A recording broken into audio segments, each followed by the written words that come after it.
If everyone is in their seats, we're just going to start talking so that we can stay on schedule. Okay. Good morning. I am Jonathan Drapkin. I'm the president and CEO of Hudson Valley Pattern for Progress. And welcome to Rockland County. This is an event that we love to do. We do one in the north with the 4 county executives in Dutchess, Ulster, Orange, and Sullivan. And we do one here in the southern part of the Hudson Valley with Westchester, Rockland, and Putnam. We like to shake things up a bit. We like to do things, not always the same each time we do them. So we're going to make a couple of changes today.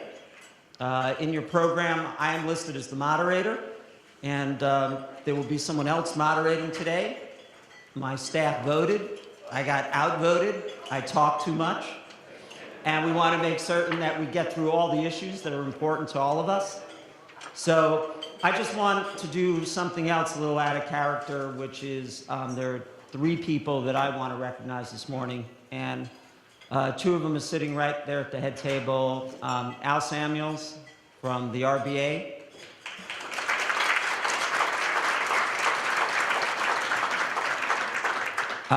And Marshall Gordon, who from Westchester.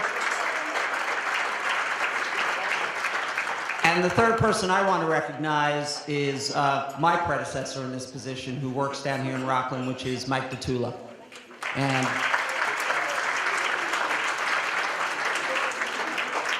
so with that, let me ask our chairman, Larry Walensky, to please come up here.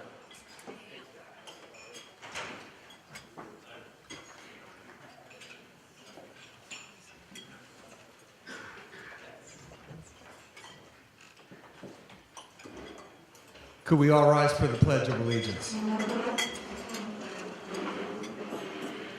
I pledge allegiance to the flag of the United States of America and to the republic for which it stands, one nation, under God, indivisible, with liberty and justice for all. God bless our truth. God bless the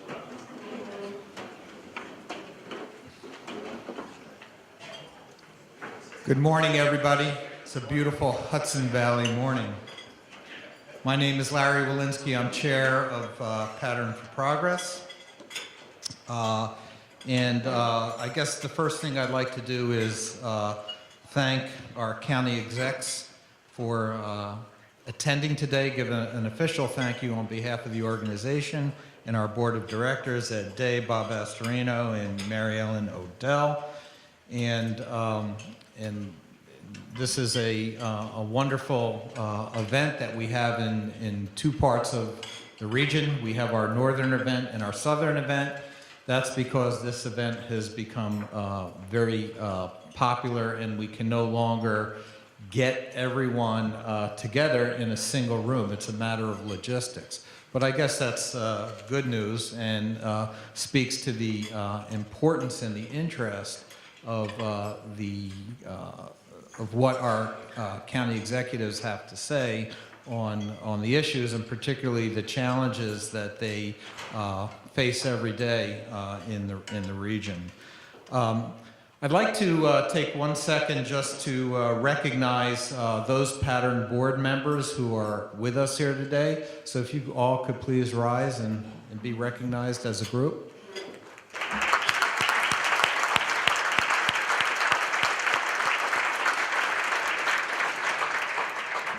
And for those of you who may not be real familiar with Pattern, let me just give you a couple tidbits of what we do and what our mission is.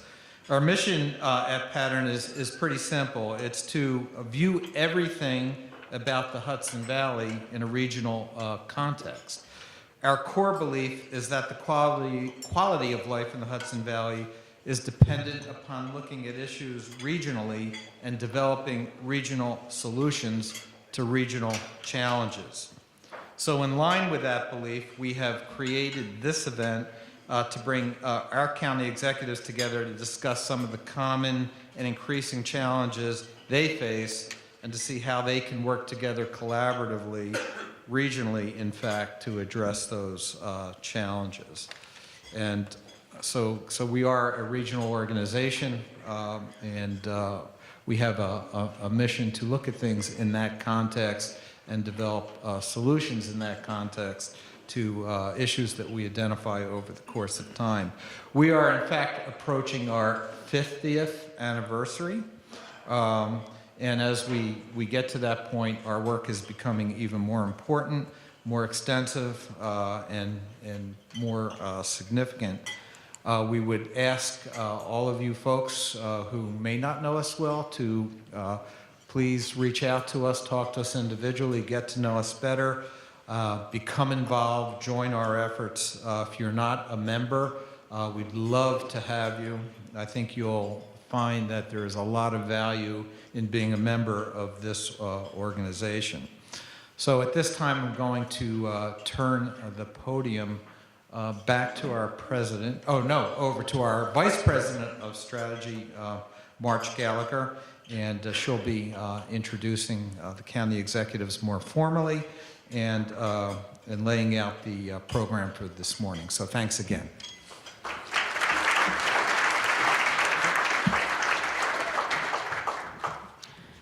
Thank you, Larry. Good morning, everyone. Welcome to the Hudson Valley Pattern for Progress's Southern County Executives Breakfast. It's our great pleasure to be here this morning.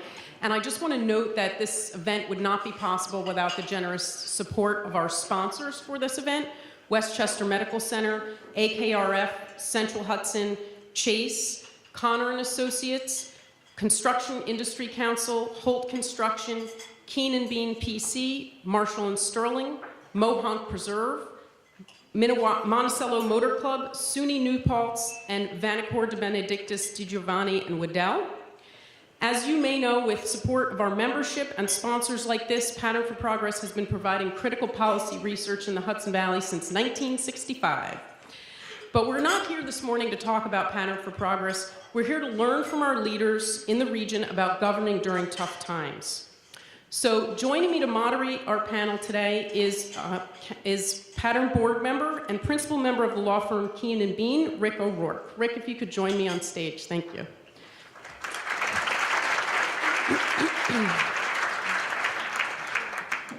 I'd also at this time like to welcome to the stage our county executives, County Executive Rob Astorino,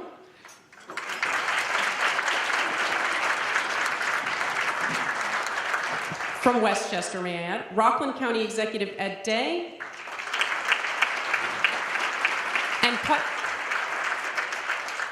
and Putnam County Executive Mary Ellen Odell.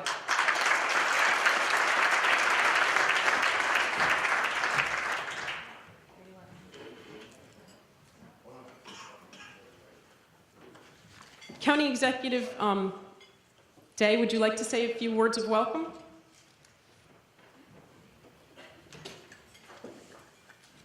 I drew the first card since you're in Rockland.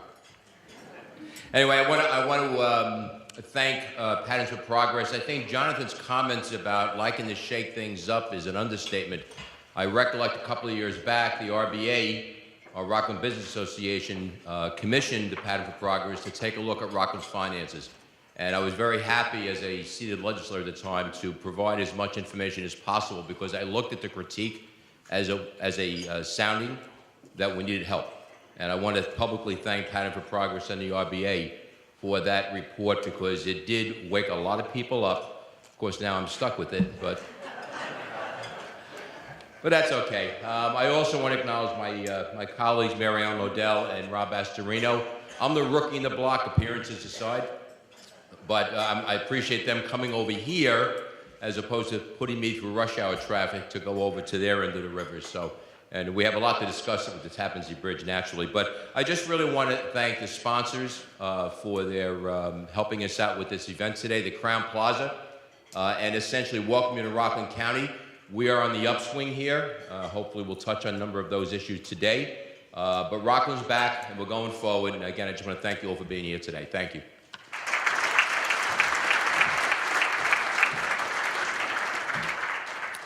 Okay, I just want to tell you a little bit about how this is going to work. Rick is going to be asking the county executives some questions, and then with the question at hand, we will come to the audience for a question or two as we cover each topic. So we're not going to hold Q&A till the end. We will do it following each question. And then finally, before we get started, there's something you all can help me out with. Everybody take out your phone, and I'm not asking you to turn it off. I'm asking you to go to Facebook and look for Hudson Valley Pattern for Progress and like us on Facebook. Of course, I know the bankers aren't allowed to use Facebook, so they can look for us on LinkedIn, okay?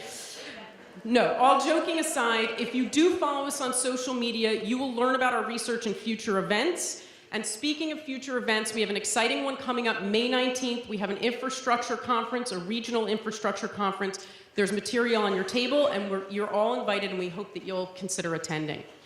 Now, to start our discussion, I'm going to turn it over to Rick. Thank you. Good morning, everyone.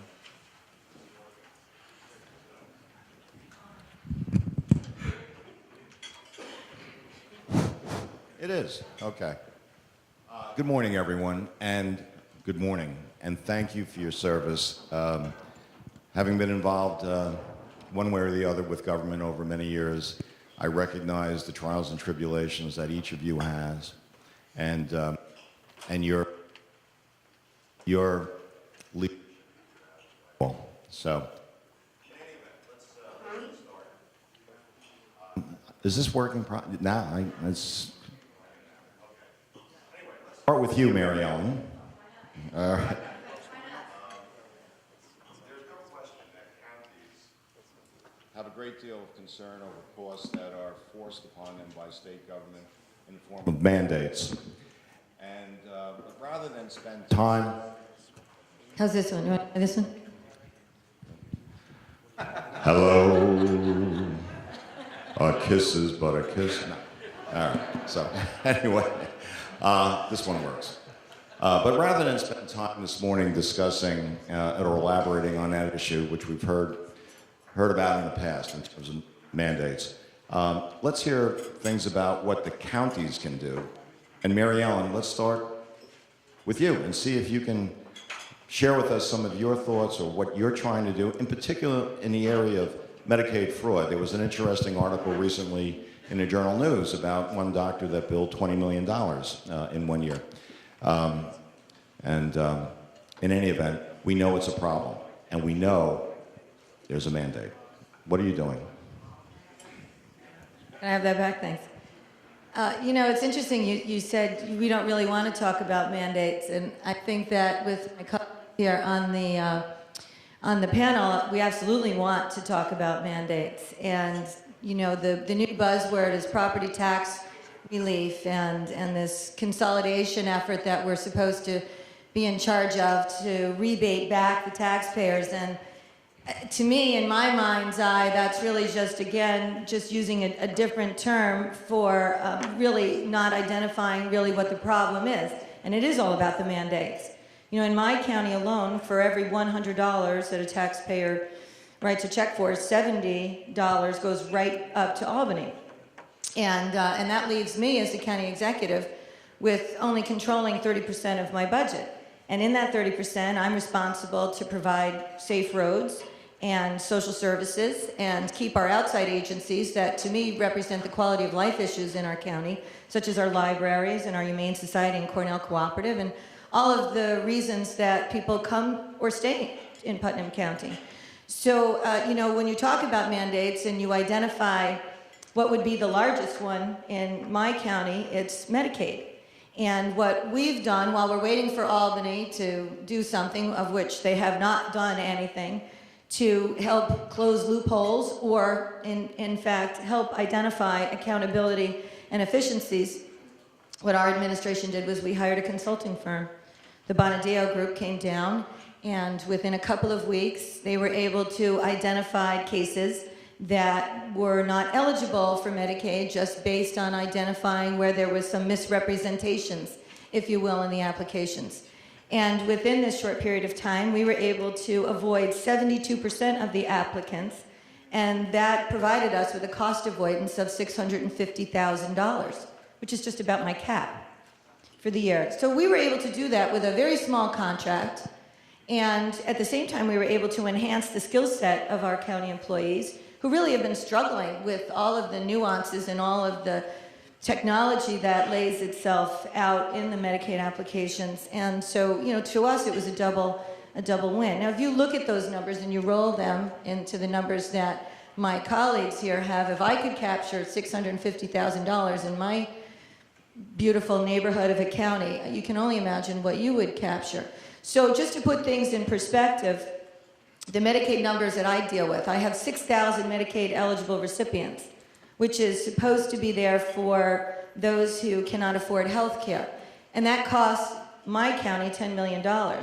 If you add on the state and the federal piece to that, it's $97 million for those same 6,000 residents. So if you look at what we were able to capture just by that one little initiative in 6 months, you can see that we're gaining some kind of traction. But the most notable piece to all of this that we found out was an example. There was an applicant who was Medicaid eligible, even though they owned a $1 million home, they were self-employed, and they had a $500,000 valued income property. They had IRAs, and they had overseas savings accounts. And they were eligible for free medical health insurance. To me, that's astounding. So at my State of the County address on March 13th, I called on Albany and I called on Washington to close the loopholes that allow that, so that we can continue to provide free medical health insurance to those who are in need, because that's our social responsibility as elected officials. But Albany and Washington have to do their fiscal responsibility and close those loopholes. So that's just one little example of what we're doing in Putnam County. Rob? Did that? Oh, here we go. I think we're sharing the... No, I think that's it on. Did that family get a free cell phone too?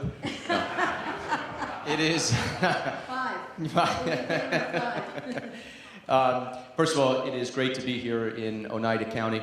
Oh wait, no, it's Rockland. It's Rockland this morning. It is great to be here in Rockland. I appreciate the invitation. We're all dealing with the same kind of stuff, and it's relative to our budgets, but it's all the same kind of stuff. And so now it's fun for me to sit back, and I'm probably from Area Ellen too, to watch Ed have to go through it for the first time. Yeah. The whole Medicaid stuff that we're dealing with is a real challenge on a local level. And I see Bill Ryan, a former county board chairman in Westchester, is with us today. And Bill and I have worked on this when I was a legislator and county executive. And it's a nonpartisan issue at this point, or bipartisan. We're all complaining. There are 18 county executives in the state, Republicans and Democrats. And whenever we get together, we always complain about the same things because it's always affecting us and nothing changes. Our budget in the Department of Social Services is over $500 million, so it's a big, big department. And my gift when I came into office from my predecessor was a $166 million deficit. So we had to work very, very hard every day to figure out where we could find savings in the budget. And it's not easy because the discretionary funds that you have is small as compared to the unfunded mandates. And only in New York, just to put it in perspective, so we get, for every $1 that Albany sends us in state aid, they send us $1, they charge us $2. So at the end of the year, we've got over $250 million basically in money that we don't have, that we've got to come up with to send to Albany. And we're talking about pensions, which has been completely out of control. You've probably read them. In our case, in 2001, the total cost for Westchester County government pension was $3 million, $3.3 million. Today, it's $101 million. 12 years later, it's a 3,000% increase. That is gobbling up everything. And then you throw Medicaid, I'll take your 70 cents on the dollar. Ours, 85 cents on every dollar. Rockland, I think, is a lot worse. But, so for us, every $1 we take in the property tax levy, literally 85 cents goes up the thruway back to Albany for just 9 of their mandates, 9 of the top mandates. Medicaid being the biggie, pensions, of course, early intervention, probation, you go through some of these other things. So we have no say over this. That's the frustrating thing. We have no say on most of it, on eligibility, on controlling costs in many ways. So for us, the options are bad, really bad. You got two very bad options. Raise taxes, which we have said for the last 4 years, no, and a fifth one will be coming, no. And then, of course, cut services or lay off our workers. None of that is good. The third option is not being looked at, and that's what you have to do. If the state is going to take away aid, and they're doing that in schools with the gap elimination, which you've probably heard of, taking away school aid, and put a hard cap on what we can raise, then we've got a third option that hasn't been looked at because the first two are not palatable. The third option is you've got to change the rules. You've got to allow us on a local level to be able to manage this better. And that could be work rules, a whole host of things. So if you're going to force us to do a program and not send the amount of money necessary to administer that program, then give us an opportunity on a local level to do things different and better and more cost efficient. And generally speaking, they don't. So we're stuck. And that's what we've been advocating, the three of us and 18 county executives and every legislator in New York and mayor and school board member, et cetera. And the more we scream, the deafer they get in Albany. So, this is a problem we're all dealing with on a local level, and it does affect services because if we're sending money and most of our budget up to Albany, and we've become the ATM machine for Albany, and they have not had to curb spending on their level, and why should they? For all intents and purposes, it's become a state property tax now. Everything that we bring in goes right back up to them, and if you were getting something free or you didn't have to worry about what it cost, you probably wouldn't change things either, and that's what's going on in Albany right now. I'm going to try and build on what my colleagues have said without repeating a lot of it, but obviously you're all going to know the experiences are very similar. I'm old school. If you want to run it, you should own it. We don't have that in New York State. We get direction, we have to run it, nobody wants to own it, and we're stuck with it. The issues of Medicaid, the amounts, our Medicaid bill almost equals our entirety of our property tax collections. It's staggering. We try at our level to deal with any kind of abuses. We have a very aggressive approach done by the Department of Social Services. We have an investigative unit within DSS. We have a district attorney on board. And even with that, we have to make judgments. And this cuts to the heart of a lot of this. A lot of the funding, they'll say, is not local share. But we're left to try to deal with the aftermath of illegality. And we have to invest resources here to address it. It becomes quite difficult after a while. When we speak about mandates, what I found, again, I was a legislator for a bit of time before I became county executive. Our local representatives had a summit over in New City to speak about the issue of mandates. And I had one request. I said, when you create legislation, include in your clause how you're going to pay for it. Just don't pass something that sounds wonderful and then expect us to pay for it. It's a simple, common sense approach, something we all deal with every day in our budgets. Next thing you know, we have a bill comes from Albany. It's about early voting. Now, I'm not going to get into a debate about the merits of early voting. We can discuss that left and right, up and down. The reference to the fiscal implications was passing at best and insulting at worst. But here would have been the impact if that was passed on Rockland County. The cost of that one bill, and one of the representatives who I directly spoke to about watching the bill before you create a bill was a sponsor. But the cost of that one bill to Rockland County would have eaten up the entirety of a 2% property tax increase. So in order to serve one mandate, the allowable amount of money that we could raise the property tax by would have been eaten up completely. And that brings up the issue of the 2% cap. It is bad policy because many people out here understand when you deliver product to your customers, you're not looking to raise anything, you're looking to do zero. But it has to be across the board. The whole state has to be under the same mandate of ensuring costs don't go up beyond zero. That's what your goal should be. That's not the way it is.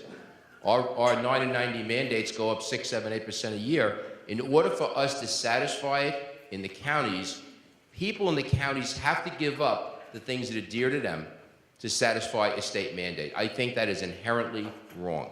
Again, if you want to run it, you got to own it. Okay, we'll take a question from the audience on mandates or Medicaid fraud. Does anyone have a question for any of the county executives? Guess not. All right, back to you, Rick. Oh, We have one okay. right here. Say your name and where you're from, sir. Ryan Carter, Rockland County. There was a lot of talk about Medicaid and the eligibility guidelines. If there was local control, what would you change about those guidelines? Just what I said, just what my initiative, just what our initiative did by bringing in the Bonadeo group, having, someone who really understands how sophisticated Medicaid gamers are. Let's face it, they're gamers. They know the system. Most times they're a legacy. They've learned it. They've learned how to game the system from their friends or families or whatever network they're in. And when you bring in experts like that, they understand what the gaming is all about. And if we could continue to do that with workers' comp as well, we would see a lot of savings. It's fraud is a tremendous burden on all of our county budgets right now, in both Medicaid and in workers' comp. And the best thing that we can do is again, bring in the experts and let them review the applications and take it from there. And I just want to say one thing, this 2% cap, it is not a 2% cap. It's never been a 2% cap. Last year my cap was 1.66, and I think this year we're looking at a 1.4, something 5, 1.46 or something like that. So again, this is another shell game here. It's not a 2% cap. Never has been since the day it was imposed. And it's not on the taxes, it's on the levy, what's collected, which equals generally a different tax rate. So the cap could be 1.7% or 2%, but your taxes could go up 3, 4, 5, 6, 7%, depending on what the assessment is, the valuation, all that kind of stuff. In Medicaid, we're talking about Medicaid, just to put it in perspective on real dollars. We're spending about $55 billion a year in New York on Medicaid. Now, that would make my eyes glaze over too, because we're talking billions and trillions, so what does it mean? We spend more in real dollars in New York than Texas, Florida, and Pennsylvania combined. So you cannot tell me this system is not broken, not just totally with fraud and waste in it.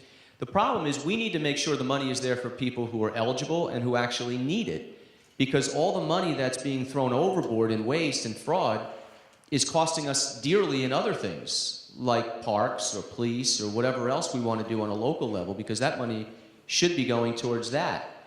So, when we talk about attacking waste and abuse and everything, it is going after the people who are gaming the system, should not be on it, and that is coming at the expense of the poor and needy who are eligible, who this program was designed for in this partnership between the federal government and the state government, not the county government. But New York is one of only 2 states in America that charges the county a portion of the state's share, and that in and of itself, I think, is very wrong.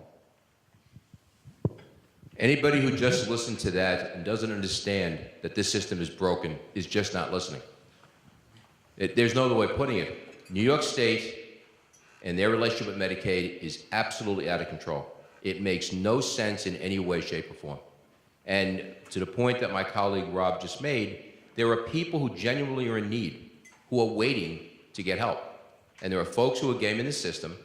In addition, let's not forget also providers, and that's something we're very lucky to have an aggressive DA looking at that end of it also.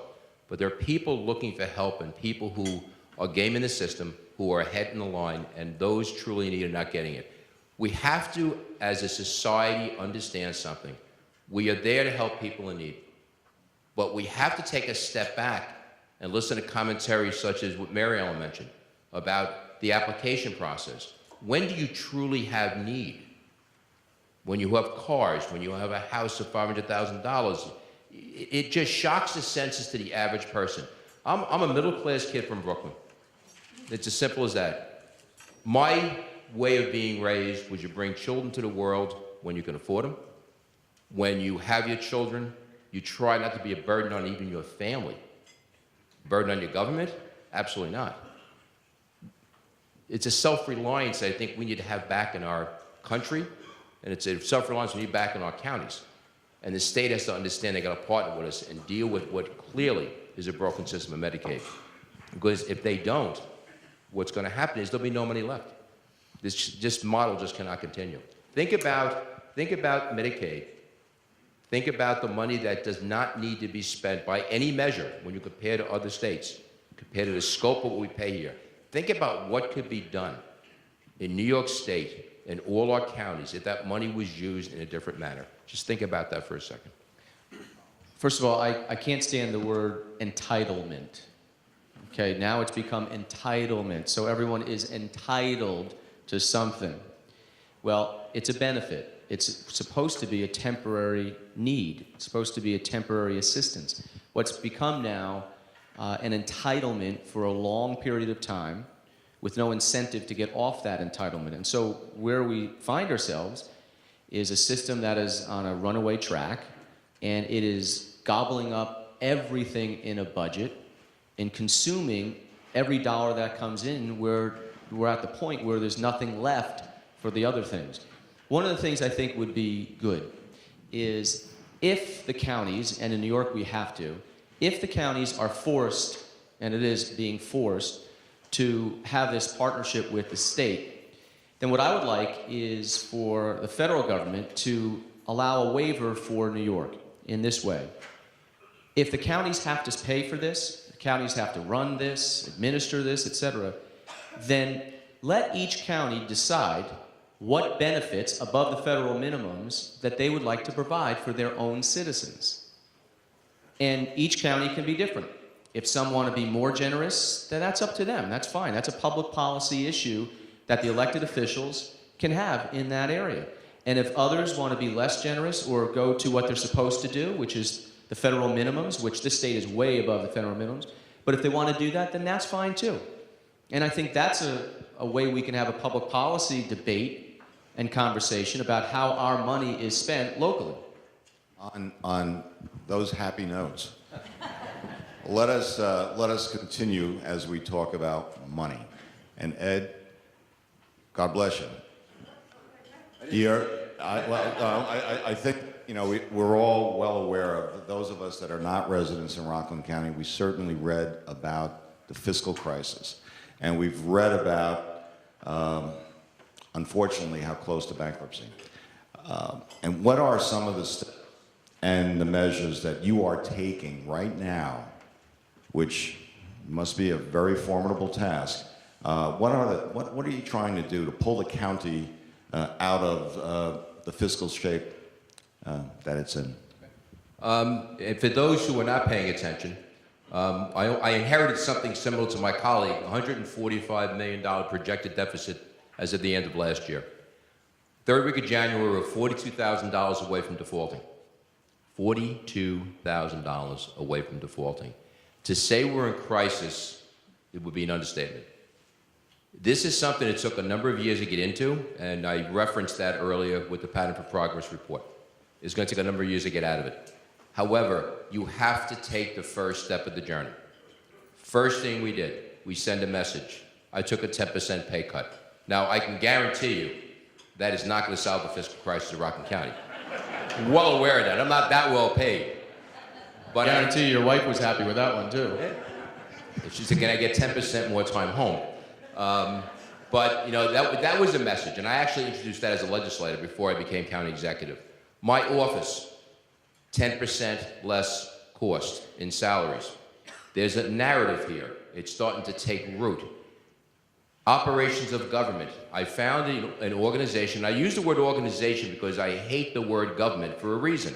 People tend to think of government as a box. I have a lot of years in the private sector. I look at the word organization as something that can be vital, alive, can change, can move, and can pivot with the times and get things done. That's what an organization can do. What we did very simply is we found an organization, we found a government that was not having any direction. We had key things that have to happen very rapidly in order for us to start having serious steps on that journey. Summit Park, that is a sale that was slated to happen by the end of the year. If it does not happen by the end of the year, we have to start budgeting for 2015, which obviously is not going to be a positive. The NIAC was taking over the mental health inpatient unit. Again, saving millions of dollars. That was done, you ready for this, folks? Ahead of schedule. Ahead of schedule. It's due by June 30th. It's done as of last week. These are just some of the things that have to happen in order to get us back on that fiscal path. Overtime controls. Sounds like something normal in the private sector, right? We didn't have any. No overtime controls. Now we have them. Department heads. I had asked all my department heads before I got in office, I want resignations. And then we will decide whether or not, number one, do you want to stay on with this organization? Do you have what it takes to be part of this organization? Because we're going to be on a bicycle pedaling very rapidly. And some stayed, some are gone, some will stay, some will not. If you want to be part of the organization to get this county well, be ready to work and be ready to do things differently. We already have engaged in right-sizing our organization. We had a tourism director. That position is gone. We have now rolled a new economic development director at 20% less pay, by the way, into a workforce investment board. And we're going to be looking to partner with the RBA to pretty much privatize the tourism function. It's not a government function. It's just not. Not the way we had the model here in Rockland. We married up the Human Rights Commission and community development. It seems to me that most of your complaints of human rights are coming out of housing issues. It seems to me that that's a natural match, and we save salaries and we cut jobs at the same. This is in the first 3.5 months. So we're going to continue to do this, right-sizing our structure, running things in an efficient manner, looking at our employees, our department heads, to be able to come to the head of the organization and speak about things that'll be solutions. I have found in my life that some of your greatest solutions lie right in front of you if you just listen. And I always said God gave you 2 ears and 1 mouth for a reason. And your people are your value in any organization. So these are just some of the things we're doing now. Summit Park, we already have seen a 10% decrease in operational expenses in just 3 months. So we're having an effect, but again, this is going to be a journey, and as sure as Rob can share with you, it's going to take time to get there, but we will get there. Marge? Is there a question for the county executive on county finances? Anyone? We are in Rockland. I know somebody out there has a burning issue. Come on. Admit it. Yes, please say your name and where you're from, please. Hi, it's Callan, and I'm with Rockland Economic Development Corp, the Procurement Technical Assistance Center.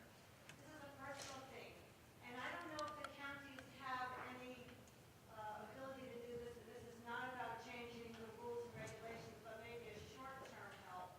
When my mother had Alzheimer's and died, and was in a facility, I was the executive of her estate, and after she died, I got a bill from her doctor for services rendered after she died.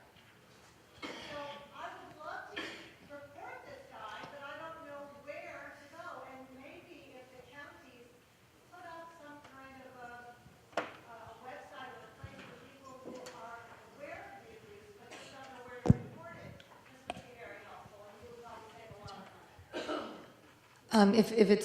What we've done in our administration is, as we were building, excuse me, our team, which by the way, I had 4 days to build my team because I took office in a special election.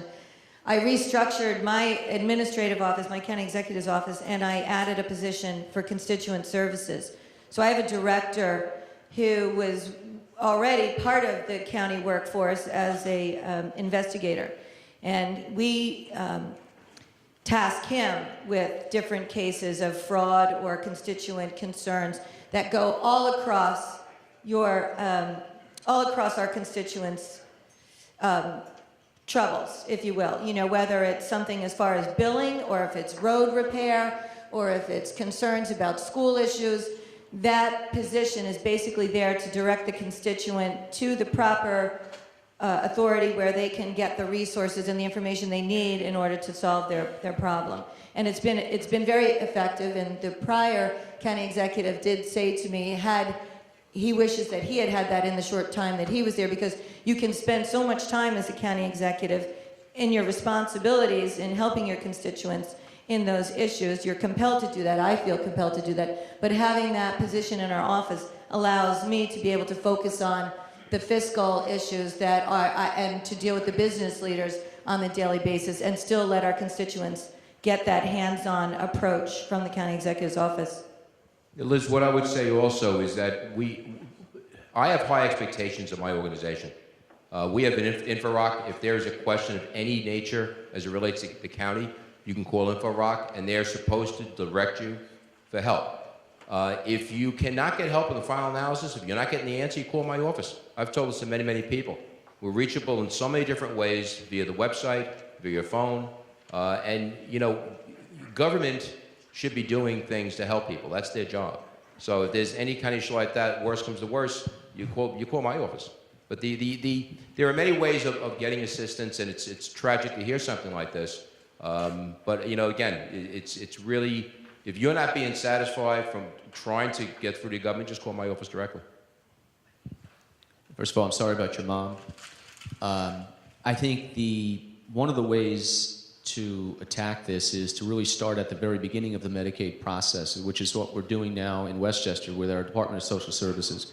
What had happened in the past is you'd have somebody do the intake, and they would just keep going up the chain, and it wasn't until after the fact that we had a little fraud unit that was looking at everything. Well, we decentralized that. So now people are being trained from day one when the application comes in to look for potential areas of fraud, and it continues to be looked at as it goes all the way through the system. And I think that has helped us. It saved money, and we've identified. I think on your particular case, too, you should be making sure that the district attorney is aware of that case. And certainly that is one of their responsibilities, is to identify that and prosecute that as well. All right, let's turn to a different topic, but it still involves money. Perhaps the most significant infrastructure project in the last 50 years is something that many of us crossed to get here today, which is the Tappan Zee Bridge. And it's wonderful that after such a long period of time that we're finally taking the steps. Rob, Ed, are you satisfied? Are you satisfied with the finances? Are you satisfied in terms of what are we going to talk about in terms of tolls? What about mass transportation? One of the things that's near and dear to Pattern's heart, building bridges, trying to consolidate services, trying to make the quality of life better in this Hudson Valley region. The bridge is a very, very important component to all of this, but the construction's there, it's ongoing, but is there going to be collateral damage at the end of this? First of all, I applaud Governor Cuomo for finally getting this bridge project done. It had been talked about for a long, long time, and so the cranes are up, the bridge is actually getting built, and I applaud him for that. Obviously, some of the problems I had with the bridge is, you know, when I was on, and I am still on, the Metropolitan Transportation's Council's board, it's part of NIMTEC, but it's a board that has 15 members. The county executives are part of that, and every decision that is made on that has to be unanimous in order for any project in the New York region to get federal funding. And as we were going through this process, I was going to withhold my vote on the Tappan Zee Bridge, and therefore the billions in loans that New York State was going to apply for in order to build this bridge. And I wasn't doing it for any other reason than to get answers to this bridge, because we were being told to vote on this without having even the environmental impact statement released, without having the basic questions of what will the tolls be and the financing be.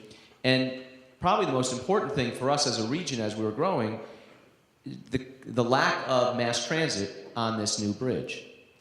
And so the governor and I had some conversations, interesting ones, and I basically said, look, I need your help. I will give you my help on this bridge because we both have the same objective here. We want this bridge built, but we need to have it built the right way into the future. So 50 years from now, or 20 years from now, or 5 years from now, when this bridge is opening, we don't look back and say, what were you thinking? Why didn't they put some mass transit on that bridge to give people options? Not only from Rockland into Westchester, but also in Westchester, options to go north-south, east-west, all the way to Connecticut, etc. This is a regional bridge. This is a state bridge. This is a national bridge. And so we got the assurance from the governor that it would happen. We asked for and formed a committee. The task force was going to look at mass transit, which we sat on, the three of us. And we got out of that a plan for short-term, medium-term, and long-term solutions for the bridge, sort of a bus rapid transit system or a hybrid. Now that is still iterative, it is still moving, but my concerns still are, what are we going to pay to get over that bridge? That has not been answered. We were supposed to have that answer by the end of last year. We've been told now we're not going to get that answer till next year. And I'd like to know what that cost is going to be when you go over. What I've heard is it's not going to be any less than the bridge to the south, which is the George Washington, which is $15. And what's the impact going to be on commuters going over that bridge on a daily basis? We've asked for a resident discount, which is not uncommon, by the way. They have that in other bridges in and around the state, and mainly in the New York City region. So the financing has not been forthcoming. They have not said how they're going to pay for this bridge. They don't have the money to pay for this bridge yet. That is a major concern, because obviously it's being built, and the bills are coming in. And at what expense is the rest of the thruway system and the rest of the needs? Because we've got third world roads in this state. I mean, it is amazing. We pay the highest taxes in America, and we've got third world roads. So the fact that the bridge is going up is a great thing. But there's still many unanswered questions that all of us have a right to know the answers to. Also, I have to applaud Governor Cuomo also. For he finally said, let's get this done. And you have to give him credit for that. The issues that Rob has touched on, I want Rob to go first because he was there during this process before I came into office. But there are some key issues we have to deal with. We need to explode some myths, number one, okay? Let's understand something. This bridge is a linchpin for the thruway system. I am not impressed that we're getting loans. I'm really not. We have a federal government that voted for bridges to nowhere, and we're taking a loan on the interstate? Seriously? Where is the funding from the federal government for a critical part of our infrastructure? That's number one. Number two, the issue of the tolls. Back in August of 2012, this $14, $15 number came out, and I said back then, this is going to destroy the economic development of Rockland County. And as much as Rob wants to keep his shoppers in Westchester, you're coming across that bridge and have to make a decision whether or not you go to Palisades Center or shopping in Rockland. That's the biggest draw here in Rockland County, provides 25% of our sales tax. And you see that toll and saying, maybe I'll go down to Ridge Hill. It's a consumer decision. It's the same thing we face here in Rockland with New Jersey. It's a consumer decision. Government needs to understand that consumers and markets are real issues when it comes to things that government does. And that's critical. The reality is that, the other thing we have to explode, the big myth, comparing the Tappan Zee Bridge to the George Washington Bridge. From a cost perspective, it is ridiculous. And I'm going to tell you why. The George Washington Bridge is part of the Port Authority of New York and New Jersey. Port Authority of New York and New Jersey has real estate holdings in an airport, and funding goes from tolls to those interests. You'll talk about the Triborough Bridge. You'll talk about the Whitestone Bridge. How about those bridges? Those bridges are owned by the Metropolitan Transportation Authority, and a lion's share of that toll money goes to the subway system. If there's a legitimate comparison of tolls, why isn't somebody comparing it to the only other bridge that connects Rockland and Westchester? The Bear Mountain Bridge. Gee, you know why? It's only $1.50. And you know, we can yell about the cost, but it's incumbent upon us to give alternatives.